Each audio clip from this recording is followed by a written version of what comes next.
Hey, welcome to the Tony Scott Internet Show.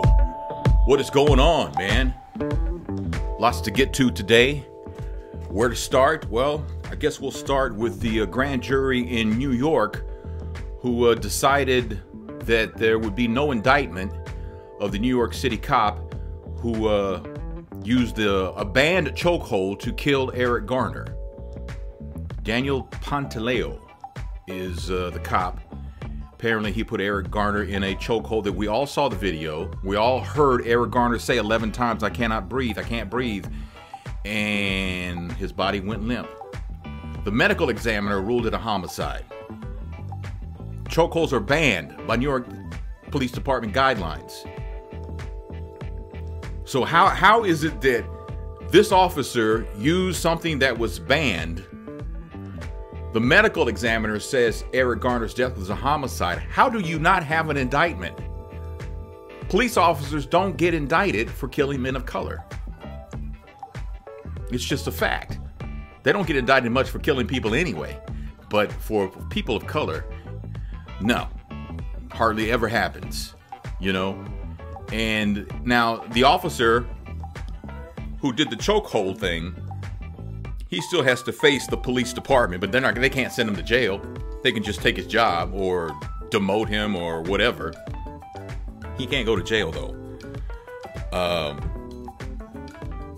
The other officers who were involved, I think one of them did something else to him and to Eric Garner.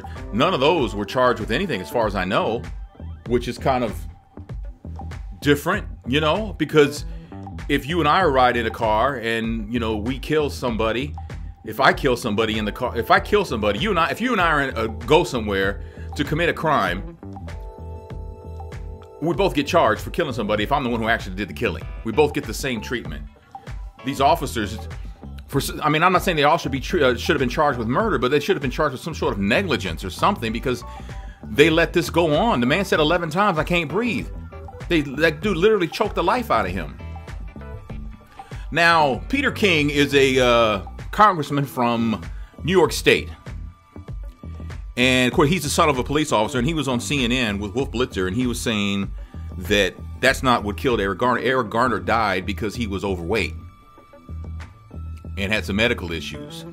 That's what he said killed Eric Garner, even though the coroner says it was a homicide.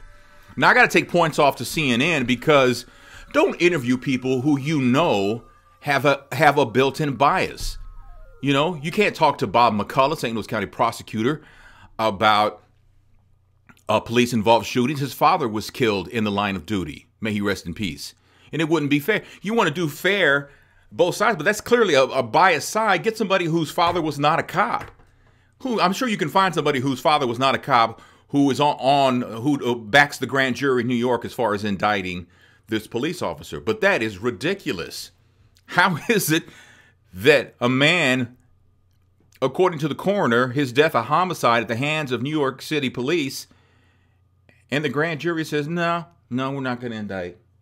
Wow. Talk about different rules. That makes no sense at all. Michael Brown's stepfather has apologized. Louis Head said Wednesday that emotions got the best of me on the night of November 24th in Ferguson, Missouri, when he yelled, "Burn this mother down, burn this down."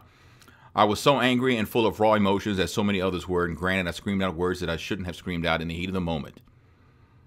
It was wrong, and I humbly apologize to all of those who read my pain and anger as a true desire for what I want for our community. But to place blame solely on me for conditions of our community and country after the grand jury decision goes way too far and is wrong as the decision itself. To declare a state of emergency and send a message of war and not peace before a grand jury decision was announced is also wrong. In the end, I've lived in this community for a long time. The last thing I truly want was to see it go up in flames. In spite of my frustration, it really hurt to see that. You know what? I think most of us who are actually rational, who think things through, we can chalk it up to it was emotion. And no, he didn't start a riot. Come on, man. I don't think they're going to charge him. I'd be surprised if they did, but you can't charge him for that. You know, he didn't do that. You know, probably half the people who did the cause the mayhem, the setting of fires and all that, they probably weren't even within, you know, earshot of him. They couldn't even probably didn't never even heard what he said. So you can't put that on him. You have no way proving that. So let it go. Interesting conversation Charles Barkley had with Brooke Burke on CNN yesterday, where he talked about a lot of things. Some of them I agree with, some of them I don't. He doesn't believe that white cops are out to shoot black people because of racism. He says that's ridiculous.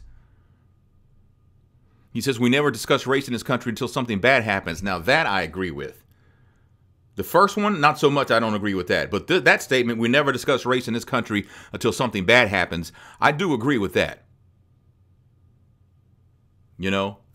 He also said that if they would have indicted Darren Wilson, there would have been riots that night, last Monday night. Or a week ago Monday night. That's what he said. Quoting again Charles Barkley, we as black people, we have a lot of crooks. We can't just wait until something like the Michael Brown shooting happens. We have to look at ourselves in the mirror. There is a reason that they racially profile us in the way they do. Sometimes it is wrong and sometimes it is right. You know, he's entitled to say what he wants to say, you know, but one thing he did say, too, is that when black folks, if someone black disagrees with what the majority of black folks are saying, they're automatically labeled Uncle Tom. And that is true. I've seen that happen time and time again. It's like we as people of color, when I see like someone of color, African American, Latino, when I see them with a Mitt Romney sticker still on their car, I wonder what's wrong with them. I do. Is that wrong to say that? Yeah, it's wrong. But I'm just telling you the truth. It's just wrong for me to think that way. But I do. I actually think that. Like, what's wrong with them? How could they possibly be a person of color and be Republican? You know, when the truth of the matter is everybody's allowed to make their choice. Whatever platform works for you is the one that you should claim, I guess. You know, I was raised Democrat. I am a Democrat. You know, I will always be a Democrat, I would imagine. But I don't know. I always wonder what's wrong with people like that. There's something, I think we're all guilty of that, though, that if you don't agree with the majority, you're some sort of sellout. You're an Uncle Tom, and that's really not fair. But if you go to CNN.com, you can probably watch the entire interview. How about this young man whose name is Brandon McKean? I think he's a high school kid in Michigan. And he got stopped by police simply for having his hands in his pockets. It was freezing, it was snowing, and an officer stopped him for walking with his hands in his pockets in freezing weather. And Brandon actually pulled out his phone and recorded it, and the police officer pulled out his phone and recorded it also. And it goes to, this is just silly. But listen to this. All right, doing what? We were walking by. Okay. Radio 12's out with that subject just south of Michigan. Walking by and doing what? Well, you were making people nervous. By walking by? Yeah, they said you had your hands in your pockets. Wow, walking by having your hands in your pockets makes people nervous to call the police when it's snowing outside? They did. Okay. So are you okay? I'm fine. How about you? I'm good. All right. What are you up to today? Walking with my hands in my pockets, walking. Is that an inconvenience to talk to me right now? Hell yeah, because of the whole police situation going across the country, this is outrageous that you would let somebody tell you, oh, there's somebody walking down the street with their hands in their pockets. There's 10,000 people in Pontiac right now with their hands in their pockets, so how many... You're right, but we do have a lot of robberies, so I'm just checking on you. You say wow. You're fine? You're good. That's fine. I mean, I just made sure I had to get this on camera and make sure there wasn't... Yeah, for sure. Then, I mean, for my safety and yours. I mean, I'm being very respectable. You're being very respectable. Just the whole situation. I don't allow I'm really mad at the situation of whoever called. That's crazy. Well, hey, we got to check on it. If you were feeling nervous and you called us, we check on it for you, right? For sure, but I just would never call. You know what? Did the police officer say high five? High five.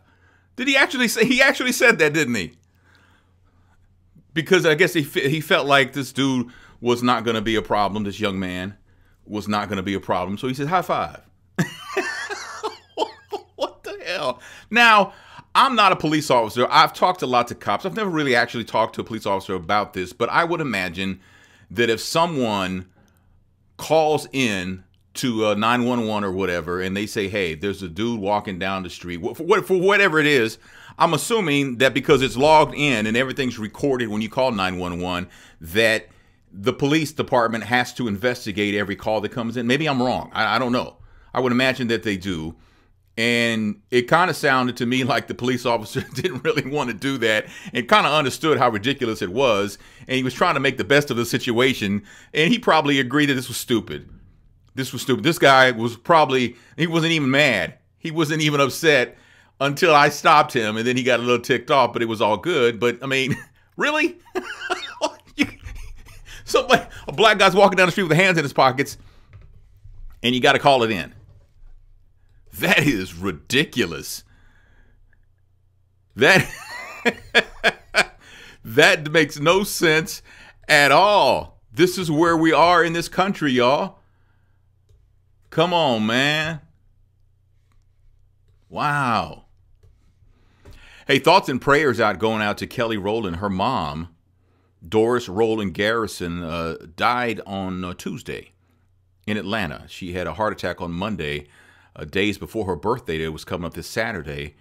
Mrs. Garrison was 66 years old. Kelly just had her baby. Kelly just had her baby. It is with deep sadness, Kelly says, that I announced the passing of my mother, Doris Rowland Garrison. She was an incredible soul who made countless sacrifices so that I could become the woman and now mother I am today. We humbly appreciate all the love and support and only ask for privacy during this difficult time. Mrs. Garrison also had a son, an older brother for Kelly, named Orlando.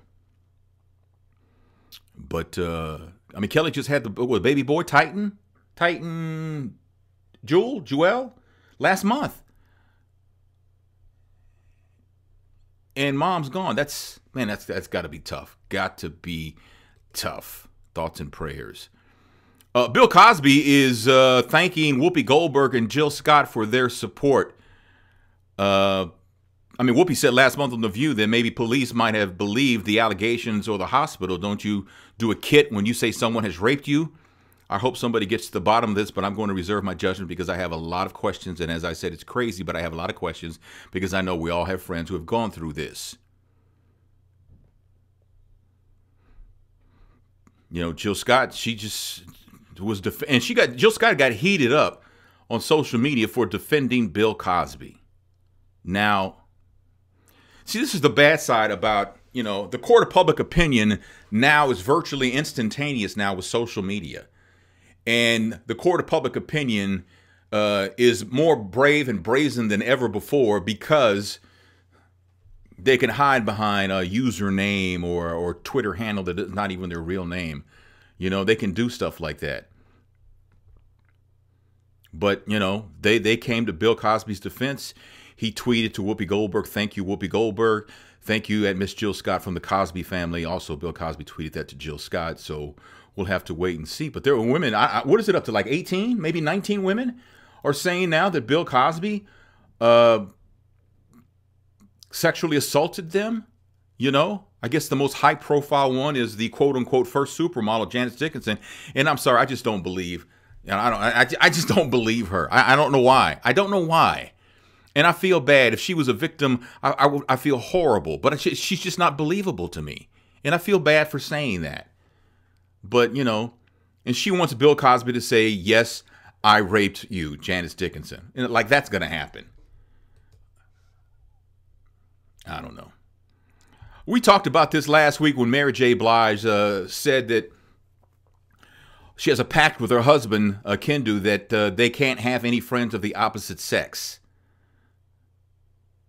And she had to clarify what she meant by that when she went on Wendy Williams. That thing was taken totally out of context. Okay. And, you know, he's had friends before he's known me, and I know all his female friends. They're like his sisters, so Yes. we're all family. But any of these new chicks and all this new stuff. Got it. Now you understand? All right, well, that makes a little bit more sense, although not really. I mean, I guess I'm just a different kind of guy, and I'm married to a different kind of woman because, you know, I got female friends my wife's never met, but I ain't going nowhere. I think I've made that abundantly clear. I'm not interested. I'm not that guy. I guess does that make me weird or different or not? I'm not that guy. I don't, well, how can I put this? I find chasing women boring. There's only one woman that I want to make happy. And that's my wife. I don't really care about, other women like that. I don't have room for that. I don't have room for that. The lying and the spending of money that I ain't really got and all that. Nah. But Mary J. Blige, if that works for you and Kendu, that's fine. I got no problem. Not that you would care, but I'm just saying, I just ain't that big a deal. You're happy, I'm happy. What do they say? You like it, I love it. And we're good. We're good. All right, Kanye West, his brother, I didn't even know Kanye West had a brother, but apparently he's got a brother, a stepbrother, Hal Carmichael. He says the death of Kanye's mother gave Kanye control issues when it comes to Kim Kardashian and their daughter. Kanye apparently has, according to Hal Carmichael, has never forgiven himself for moving her from New York to Los Angeles. Losing his mother has made him terrified of losing Kim and North, which explains his extreme measures in privacy. Hal says Kanye constantly worries about Kim and North because he knows the kidnap risk is high. Because of the lifestyle they lead, he has to think about it carefully nowadays. Kanye controls Kim, like where she travels and what she does to protect her. He thinks the more the public see them, the more at risk they are, which I think I got to call BS on, because we always see Kim. Kim's always like with her girlfriends. They're in Paris on a yacht and bikinis and all that kind. You don't see him around anywhere. She's always he goes on, does his touring thing, whatever he does, and she stays back and all that. Sometimes they travel together, but I don't think that's necessarily the case. Not to me. From what I've read and seen, of course, I'm not in the mix, but I'm just saying. It makes no sense. It makes no difference to me either. Toni Braxton has filed a child support lawsuit against Carrie Lewis, formerly of Mint Condition, her ex-husband. She wants to find him in contempt for failing to pay child support for the two boys they have. She did that October 31st in court in Georgia. He's not paying for Denim Cole Braxton Lewis or Diesel Kai Braxton Lewis. Toni Braxton's bankruptcy documents reveal that she's supposed to get about $2,000 a month from Carrie Lewis to support the kids. Her lawsuit seeks to have a court order that finds that Carrie Lewis has not been paying the order support, as well as have an order to get the back child support paid immediately. Toni Braxton's lawsuit comes more than a year after she separated from him in July 2013. They were together 12 years after they got married back in 1998. When I first read that, I was like, could we keep that? Could they keep that under wraps? But I guess you can't. You can, not because they're celebrities, but because that's public record. And there are trolls whose job it is to go through and find this kind of information. And if it's public record in the courts, I guess, it is what it is. It's a shame, but, hopefully they can work it out. You always... My mom told me this, when I divorced my first wife, you guys got to find middle ground, peaceful ground for the sake of the children. A lot of people don't see that, and I don't know. And finally, let me see over here, news about an NBA referee, Troy Raymond, killed himself, and his wife was also found dead. Troy Raymond and his wife, Leslie Anderson Raymond, they found Mrs. Raymond dead. Hours later, Troy killed himself. He's a former NBA referee, officiated games for the Southland and the Sun Belt Conferences of college after he left the NBA. And apparently he left the NBA because he had lied on his resume, and they found out. He had said he was a player on the University of Colorado's national championship football team in 1990. He allegedly also lied about being a pilot in the Air Force. So he was fired about 10 years ago from the NBA, a year after he was hired, hoping to be rehired. But he was told that ain't going to happen. So he's 46, she's 41, both from New Orleans and Southern University. Lived in Spring, Texas with Leslie's two kids from a previous relationship. She was found dead on Friday at her home in Spring, just outside of Houston. They say it was asphyxiation due to manual strangulation. Bobby Besant, his colleague, spoke to CBS Sports, told him Leslie was killed by a childhood friend of Troy Raymond. That same day, hours later, Troy was found dead at a hotel in Jefferson Parish outside of New Orleans. He's not a suspect in Leslie's murder. They cannot confirm if the deaths are related. It's still being investigated. So there you go. Sad to hear that the former NBA referee Troy Raymond has killed himself. That's just horrible. Horrible. So I'll leave it right there. I appreciate it, man. We covered a lot of ground today. I hope you find it entertaining enough to listen to and also to share. Tell people, hey, Tony Scott does a podcast that's different from the radio show. He doesn't play any music, but he talks about stuff that's, I would like to think, is compelling to some level. I mean, I hope you find it interesting. But if you can share it, thank you so much. Don't forget, we're a couple days away from my event in Ferguson at Kathy's Kitchen, Tony Scott Live. I hope you can make it for that. That would be fantastic if you can. It's free to get in. If you want to eat or drink, though, you're going to have to come out of your pocket because my pockets are not that deep right now. Okay? Also, we got Tony Scott Media mugs for sale. Can I mug you for Christmas? Maybe a little Christmas gift for somebody. Sometimes at work, you pull somebody's name, you're not allowed to spend more than a certain amount of money. And these mugs are well under that limit. You can get them at unheardmedia.biz. Click shop there at the top, and they'll take you to the page where we can mug you. Okay? Appreciate it so much again. Thanks for listening. Have a fantastic day, and I will talk to you tomorrow. Actually, no. Have a great weekend, because I'm off on Friday, and so I'll talk to you on Monday.